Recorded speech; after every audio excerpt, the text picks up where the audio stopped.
বেশি দূরে যায় না কইল সাইকেলে কি তুলছেন না সাইকেল কি তুলছ কি তুলছ সাইকেলের পিছে হ্যাঁ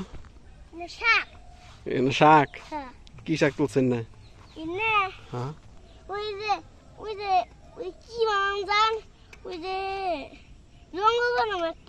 জঙ্গল বানাবা মাসি জঙ্গল সাফ করে তুমি জঙ্গল বানাবা চবাট চোখ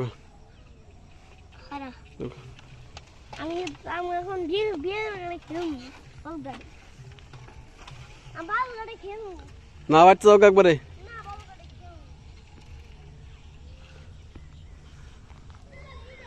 আসসালামু আলাইকুম সবাইকে আশা করি সবাই অনেক ভালো আছেন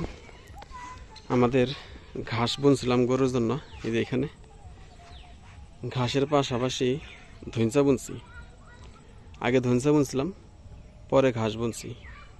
তো দেখেন ঘাসগুলো ঠিকমতো হইতেছে না এই ধইঞ্চার কারণে এই যে ঘাস এগুলো আমাদের বোনা ঘাস গরুর জন্য তো এই পাশে অনেক জায়গাতেই বুনছি যেগুলো দেখতেছেন এগুলো সব আমাদের বোনা ঘাস এবং ধইঞ্চাও আছে এখানে তো এগুলো বোনার কারণ হইতেছে আমাদের নদীতে পানি আসছে এবং পানি প্রতিদিনই বাড়তেছে একটু একটু করে তো নদীর পাড়ে যে ঘাসগুলো বুনছিলাম সেই ঘাসের পর্যন্ত পানি আইসা পড়ছে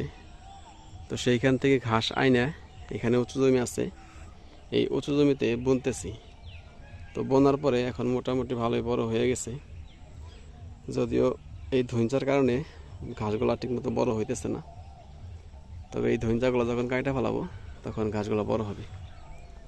আর এই পেশে হইতেছে আমাদের চড়ার পাটের জমি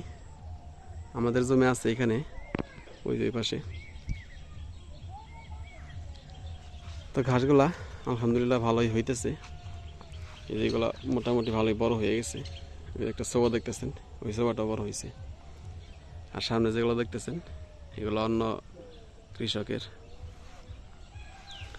আর এটা হইতেছে আমাদের পাট ক্ষেত হ্যাঁ তো পাট ক্ষেতটা একটু নিচু এখানে পানি ওঠে কিন্তু যেখানে ঘাস বুনছি আমরা এখানে রাস্তায় দেখেন এখানে একটু উঁচু জমি আছে যদি খুব বড় বন্যা না হয় তাহলে এখানে পানি উঠবে না তো তার জন্য মূলত এখানে ঘাস আইনা বুনলাম তো আশা করতেছি খুব বড় বন্যা হবে না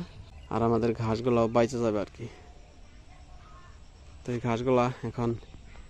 এই নিচে যে বাদাল গাছগুলো আছে এগুলো সাফ করে দিতে হবে সাফ করে দিলে একটু আলো বাতাস পাবে তো আলহামদুলিল্লাহ ঘাসগুলো ভালোই হয়েছে মোটামুটি ভালোই হয়েছে আর কি তো সবাইকে অসংখ্য ধন্যবাদ যারা কষ্ট করে ভিডিওটা দেখলেন সবাই ভালো থাকবেন আসসালামু আলাইকুম ওয়া রাহমাতুল্লাহ।